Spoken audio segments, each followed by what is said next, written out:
तो खुश हो ही नहीं सकते और ना बीजेपी इनको खुश करेगी। बीजेपी इनको लॉलीपॉप देगी और इनको बैका फुसला के अपनी सरकार चलाती रहेगी और बीच में इन्हीं को कमज़ोर करके इन्हीं की पार्टियों को तोड़ के अपने लोगों को हक चाहिए, खैरात नहीं चाहिए। सर स्पीकर का पद किसी भी सूरत में बीजेपी के पास नहीं होना चाहिए और इनको देना नहीं चाहिए। अगर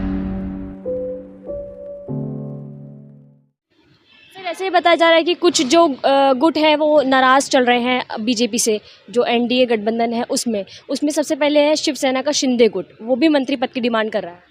देखिए ये लोग खुश हो ही नहीं सकते और ना बीजेपी इनको खुश करेगी। बीजेपी इनको लॉलीपॉप देगी और इनको बैका फुसला के अपनी सरकार चलाती रहेगी और बीच में इन्हीं को कमज़ोर करके इन्हीं की पार्टियों को तोड़ के अपना पूर्ण बहुमत करना चाहते हैं, सिंपल मेजॉरिटी क्रिएट करना चाहते हैं। वो सारे काम करेंगे, जैसे चोर चोरी छोड़ देता, हेरा फेरी नहीं छोड़ता। किसी को भी मिस्टर नरेंद्र मोदी पे और मिस्टर अमित शाह पे विश्वास नहीं है और इनके पार्टी अध्यक्ष पे भी विश्वास नहीं है। ये तिगड़ी कुछ भी कर सकती है और नैतिकता इनके कार्य से और इनके व्यवहार में झलकती नहीं। ये नैतिकता का पतन का उदाहरण है देश में राजनीति का, जो ये तिगड़ी शामिल है उसमें। टीडीपी की तरफ से स्पीकर का पद मांगने की भी ये खबरें आ रही हैं। टीडीपी को क्या, बिल्कुल स्पीकर का पद बीजेपी के पास होना ही नहीं चाहिए। अगर स्पीकर का पद हुआ तो इन्होंने जैसे महाराष्ट्र में स्पीकर के पद को नेस्तानबूद किया, पूरा देश शर्मसार हुआ। सुप्रीम कोर्ट के भी कमेंट अगर सही देखे जाएं और सुप्रीम कोर्ट भी और खुल के अगर सामने आती, इन्होंने स्पीकर पदों को मजाक बना दिया है। स्पीकर तो पिछले लोकसभा में भी जिस स्पीकर ने, उसको संविधान का कोई ज्ञान नहीं, उनको पॉलिटिकल जस्टिस का ज्ञान नहीं, उनको देश के प्रियम्बल का ज्ञान नहीं। उन्होंने जिस तरह से 150 से ऊपर सांसदों को निलंबित किया था, इन्होंने नाक काट दी, इस देश के लोकतंत्र की हत्या की है। और अभी भी ये सरकार, मैं कहता हूँ क्योंकि लोग कहते हैं ऐसा, मेजॉरिटी ऑफ एडवोकेट कह रहे हैं ऐसा, कि सरकार अभी भी कहीं ना कहीं गड़बड़ी और चालाकी से बनी हुई सरकार है। इनके पास वो बहुमत, देश ने इनको हराया है, देश का बहुमत इनके साथ नहीं है। जैसे तैसे येन केन प्रकरण इन्होंने अपने जो लोग इनके आए हैं जीत के, और जिसको ये एनडीए की सरकार बोल रहे हैं, वो सारी के सारी भी कहीं ना कहीं जुगाड़ से बनी हुई सरकार है। ये देश की सरकार अभी नहीं है और कोई भी इस देश में किसी व्यक्ति के नाम पे या संगठन के नाम पे सरकार का कोई प्रोविज़न नहीं है संविधान में। संविधान भारत की सरकार की बात करता है, गवर्नमेंट ऑफ इंडिया की बात करता है। वहाँ कोई एनडीए की या इंडिया अलायंस की गवर्नमेंट की बात नहीं करता। प्रधानमंत्री जो मीटिंग में इस तरह की बात कर रहे हैं वो असंवैधानिक है, उनको इस बात के बारे में पता होना चाहिए और कानूनी जानकार जो सलाहकार हैं सरकार के, उनको बोलना चाहिए कि इस तरह की असंवैधानिक बातें करना बंद करो। ये पॉलिटिकल बातें तुम जनसभा में इलेक्शन के दौरान कर सकते हो। अब आप पे जिम्मेवारी का एक पद आपने ग्रहण किया हुआ है, उसमें संविधान के मुताबिक बात करो और प्रियम्बल के हिसाब से और संविधान के हिसाब से काम करो। ये आपकी ड्यूटी है, ये मर्जी नहीं है किसी की। लेकिन सर, जो स्पीकर का पद है अगर टीडीपी को मिल जाता है तो बीजेपी के लिए तो मुश्किलें खड़ी हो जाएंगी। बीजेपी के लिए मुश्किलें खड़ी नहीं होंगी, देश के लिए, देश को सुरक्षा मिल जाएगी। भ्रष्ट राजनीति से और इनके दल बदलू और लोगों को पैसा दे के डरा के खरीदने की जो आदत पड़ी, जो नंगा नाच डेमोक्रेसी का हुआ पिछली सरकार के दौरान, वो अब ना हो, रिपीट ना हो और ये धोखा ना दे सकें अपने साथी उन सहयोगी दलों को जिनकी वजह से ये गद्दी पे बैठ गए या सरकार चलाने के लिए जिम्मेदार बन गए। तो स्पीकर का पद किसी भी सूरत में बीजेपी के पास नहीं होना चाहिए और इनको देना नहीं चाहिए। अगर स्पीकर का पद भी इन्होंने दे दिया तो समझो ये भी बिल्कुल बोगस और बेकार पॉलिटिशियन है। देखिए, अभी जो कोलिशन की, एक तरह से कोलिशन के आधार पे गवर्नमेंट जो बनी है, गवर्नमेंट ऑफ इंडिया, वो इसी तरह बननी चाहिए। और संविधान कभी भी पक्ष विपक्ष की बात नहीं करता। संविधान में तो ये भी नहीं है कि पार्लियामेंट में तुम दो गुट बना के, जैसे लड़ाई का क्षेत्र होता है, इस तरह बैठो। एक तरफ ट्रेजरी बेंच यानी सरकार के एमपी जो सरकार में शामिल हैं और एक तरफ अपोजिशन के एमपी। ऐसा हमारा संविधान नहीं कहता। ये संविधान की हत्या है, ये बेवकूफ़ी हुई है देश से। अब देश को सुधार लेना चाहिए।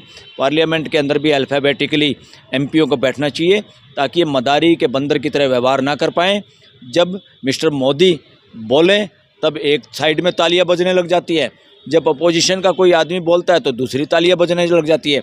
ये एमपी हैं या मदारी के बंदर हैं? ये व्यवहार बंद इस देश में करने की ज़रूरत है। उसको रामलीला मैदान बनाने की ज़रूरत नहीं है, उसको रण क्षेत्र बनाने की ज़रूरत नहीं है। संविधान मिलजुल के सरकार बनाने की बात करता है। फ्यूचर में मैं तो कहूँ अभी शुरू कर देना चाहिए। इस देश के हर पॉलिटिकल पार्टी के यानी मेंबर ऑफ पार्लियामेंट जितने अंदर हैं, उनमें से जो ईमानदार और अच्छे लोग हैं, उनमें सब में से मंत्री बनाना चाहिए। देश की सरकार का मतलब है बीजेपी या कांग्रेस की सरकार नहीं, एनडीए या इंडिया अलायंस की सरकार नहीं, वो पूरे देश की सरकार। उसमें देश के चुने हुए एमपीओ में से ईमानदार, कर्मठ और अच्छे लोग शामिल उस मंत्रालय में करने चाहिए। ये करना पड़ेगा हमें तुरंत। अगर नहीं किया तो देश में फ्यूचर में ऐसा ही होगा और ऐसा ही संविधान की मूल चाहत है। तरीके से मेन स्ट्रीम मीडिया ये तमाम दावे कर रही है कि मोदी सरकार एक्शन में आ गई है, 100 दिन का प्लान बना लिया है। दूसरी तरफ किसानों को भी जो उन्होंने निधि योजना जो देने की बात की थी वो भी उनके खाते में डाली जा रही है। देखो वो तो वो कोई किसानों के साथ न्याय नहीं है। ये 6,000 रुपये देना ये न्याय नहीं है।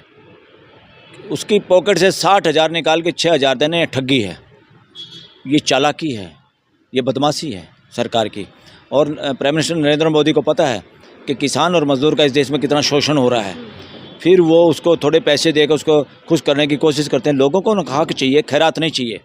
सरकार में भागीदारी करते हैं किसान मजदूर, पसीना बहाते हैं, उन्हीं की वजह से प्रोडक्शन होता है, तभी देश को टैक्स मिलता है सरकार को और सरकार चलती है। देश का टैक्स चंद जो पूंजीपति घरानों की आमदनी बढ़ी है, ये टैक्स उनका नहीं है।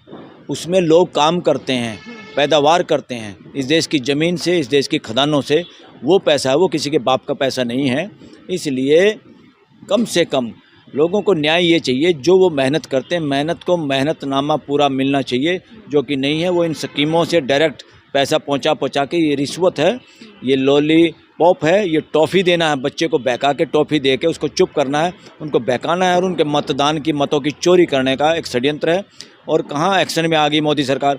मोदी सरकार कुछ नहीं होती। गवर्नमेंट ऑफ इंडिया को जब सही माना जाएगा, जब इसके महत्वपूर्ण जो मंत्रालय हैं उनमें SC ST OBC और माइनॉरिटी के लोग होंगे, जैसे गृह मंत्रालय, वित्त मंत्रालय, विदेश मंत्रालय, रक्षा मंत्रालय, दूरसंचार मंत्रालय। कौन है यहाँ पर लोग, कौन बैठे हैं, ये देखने की जरूरत है। इस देश में सबकी भागीदारी सुनिश्चित करना बहुत ज़रूरी है। ये नहीं कि जो चेले चांटे हैं SC ST OBC के लोग, और जो जैसे ये दिन को रात कहते हैं वो रात कहने वाले लोग हैं, उनको मंत्री बना दो और देश को मैसेज दे दो, देखो हमने SC ST के इतने मंत्री बनाए हैं।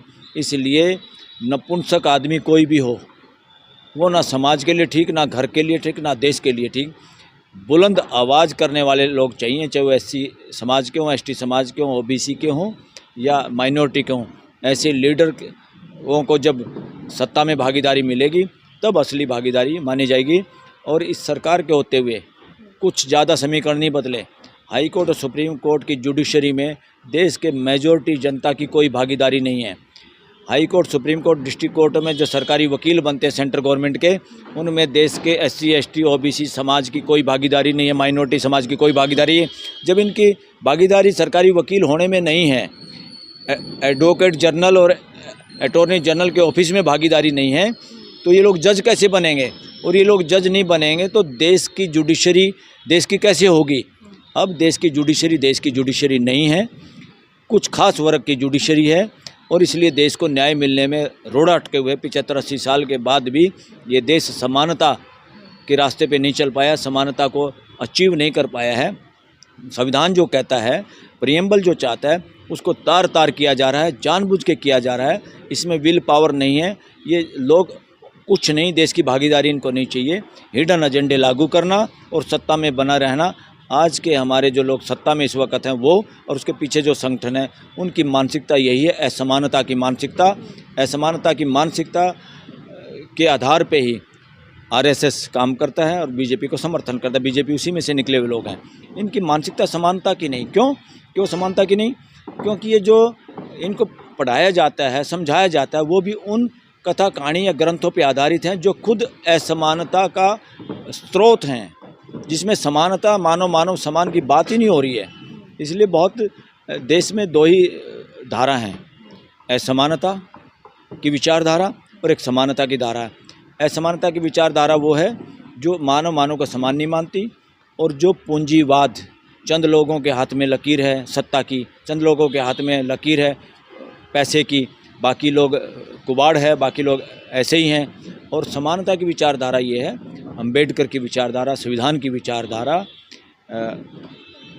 पेरियार की विचारधारा और अपना ज्योतिबा फूले की विचारधारा, समाज के मैक्सिमम समाज की, और इस तरह के लोग बहुत थोड़े हैं जो असमानता की विचारधारा को कायम रखना चाहते हैं देश में, और देश को मूर्ख बना के सत्ता में भी बने रहना चाहते हैं और पैसे में भी कब्जा रखना चाहते हैं। पूंजीवाद और असमानतावाद दोनों के दोनों मौसेरे बाई हैं, एक ही सिक्के के पहलू हैं।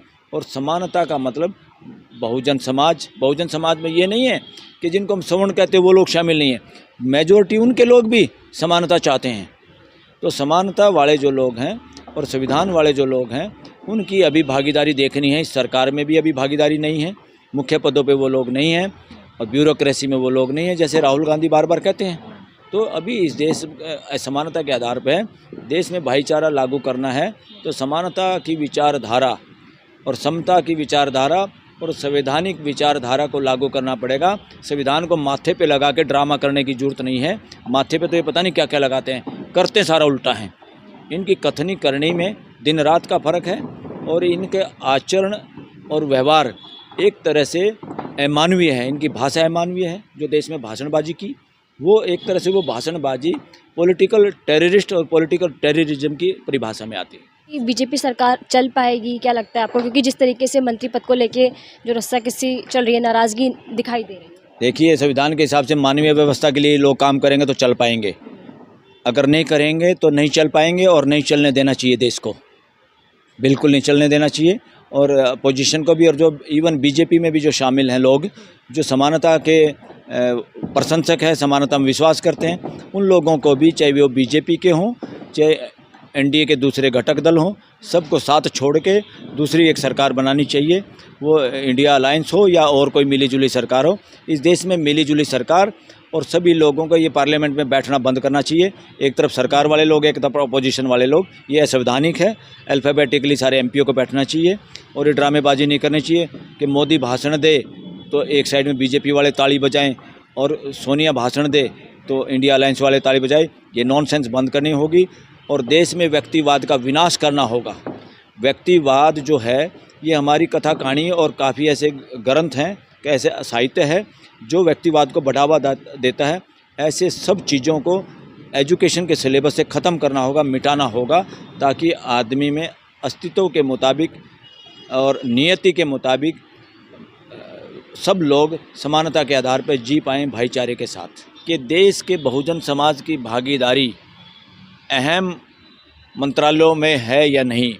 अगर देश के बहुजन समाज की भागीदारी इस देश के गृह मंत्रालय, विदेश मंत्रालय, वित्त मंत्रालय और रक्षा मंत्रालय में अगर नहीं है तो फिर ये ढकोसला है। तो ये सरकार कुछ खास वर्ग के लोगों के लिए है, ये देश के लिए सरकार नहीं है। खबरों में बने रहने के लिए फोरम 4 को सब्सक्राइब करें और नोटिफिकेशन पाने के लिए बेल आइकन दबाएं।